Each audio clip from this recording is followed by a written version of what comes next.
Hi viewers, ఈ వీడియోలో earthing ప్రాపర్గా లేకపోతే ఎటువంటి ప్రమాదం ఉంటుందో మీకు ఎక్స్ప్లెయిన్ చేస్తాను. ఇంతకుముందు వీడియోలో ఎర్తింగ్ ప్రాపర్గా ఉందో లేదో తెలుసుకోవటానికి ఎంసీబీతో ఎలా చెక్ చేయాలో ప్రాక్టికల్గా చేసి చూపించాం. మొదట ఆ వీడియోను చూసి తర్వాత ఈ వీడియోను చూస్తే ఎర్తింగ్ గురించి క్లియర్గా అర్థమవుతుంది. అసలు ఎర్తింగ్ యొక్క ముఖ్య ఉద్దేశం హ్యూమన్ ప్రొటెక్షన్ కొరకు మాత్రమే.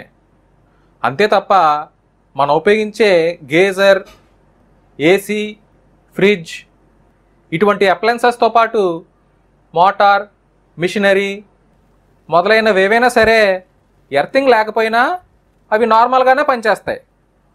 మార్పు ఏమీ ఉండదు.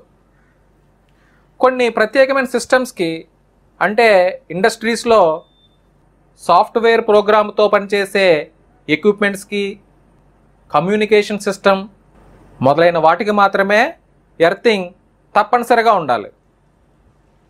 మేము ఫీల్డ్లో అబ్జర్వ్ చేసిన దాని ప్రకారం 90% టెక్నీషియన్స్ ఎర్తింగ్ కొరకు 1 ఇంచ్ లేదా 1.5 ఇంచ్ డయా, 4 ఫీట్ లేదా 5 ఫీట్ లెంత్ గల జే పైపును మాత్రమే గ్రౌండ్లో ప్రొవైడ్ చేస్తున్నారు. నిజానికి అటువంటి ఎర్తింగ్ ఏమాత్రం హ్యూమన్ ప్రొటెక్షన్ కొరకు పనిచేయదు. సాధారణంగా టెక్నీషియన్స్ ఒక బల్బుని ఎర్త్ టు ఫేజ్కి కనెక్ట్ చేసి వెలుగుతుందంటే ఎర్తింగ్ బాగున్నట్లుగా నిర్ణయిస్తారు. ఇది కరెక్ట్ కాదు. మాకు తెలిసి ప్రస్తుతం ఉపయోగిస్తున్న రెసిడెన్షియల్ బిల్డింగ్స్కి మరియు అపార్ట్మెంట్ ఫ్లాట్స్కి ఉపయోగించే ఎర్తింగ్ 90% పర్ఫెక్ట్గా ఉండదు. దీనికి ప్రధాన కారణం ప్రాపర్గా ఎర్త్ పిట్ని ప్రొవైడ్ చేయకపోవడమే. ఎర్త్ పిట్ కండిషన్ ఎలా ఉందో తెలుసుకోవడానికి ఎర్త్ టెస్టర్ ఉండాలి. వీటి ఖరీదు 6,000 నుండి 10,000 వరకు ఉంటుంది. సో నార్మల్ టెక్నీషియన్స్ ఎవరు వీటిని ఉపయోగించరు. అందుచేతనే మేము సింపుల్గా ఎర్తింగ్ ప్రాపర్గా ఉందో లేదో తెలుసుకోవటానికి ఎంసీబీతో ఎలా చెక్ చేయాలో ఇంతకుముందు వీడియోలో ప్రాక్టికల్గా చేసి చూపించాం. గత కొన్ని సంవత్సరాలుగా 4 to 5 ఫీట్ లెంత్ గల జే పైప్స్నే ఎక్కువగా ఉపయోగిస్తున్నారు. అయినా ఇటువంటి ఎర్తింగ్ వలన ఎటువంటి ప్రాబ్లమ్స్ రావటం లేదు కదా, మరెందుకు ఇప్పుడు ఎర్తింగ్ పెర్ఫెక్ట్గా ఉండాలని లేకపోతే ప్రమాదం అని అంటున్నారు అని మీకు డౌట్ రావచ్చు.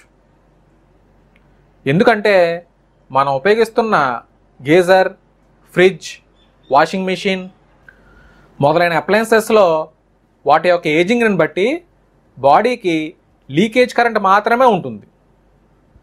ఇటువంటి లీకేజ్ కరెంట్ని గ్రౌండ్ చేయడానికి 4 to 5 ఫీట్ లెంత్ గల ఎర్త్ పైపు సరిపోతుంది. ఎటువంటి సమస్య ఉండదు. ఓకే, సాధారణంగా లైవ్ వైర్ ఎక్విప్మెంట్ బాడీకి డైరెక్ట్గా షార్ట్ అనేది చాలా అరుదుగా జరుగుతుంది. అటువంటప్పుడు ఎర్త్ పెర్ఫెక్ట్గా ఉన్నట్లయితే వెంటనే ఎంసీబీ ట్రిప్ అయ్యి సప్లైని కట్ ఆఫ్ చేస్తుంది.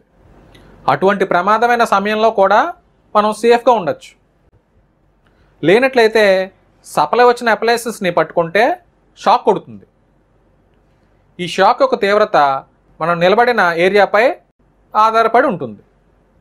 డ్రైగా ఉన్న ఏరియాతో కంపేర్ చేస్తే తడిగా ఉన్న ఏరియాలో 50 to 100 టైమ్స్ షాక్ ఎఫెక్ట్ ఎక్కువ ఉంటుంది. అటువంటి సందర్భాల్లో ప్రాణాలు పోయే అవకాశాలు చాలా ఎక్కువ ఉంటాయి. కానీ ఇలా డైరెక్ట్గా ఎక్విప్మెంట్ బాడీకి సప్లై రావడం అనేది చాలా అరుదుగా, అంటే 1% మాత్రమే ఉంటుంది. ప్రాణం చాలా విలువైంది కాబట్టి ఆ 1% రిస్క్ లేకుండా ఉండాలంటే ఎర్తింగ్ ప్రాపర్గా ఉండాలి.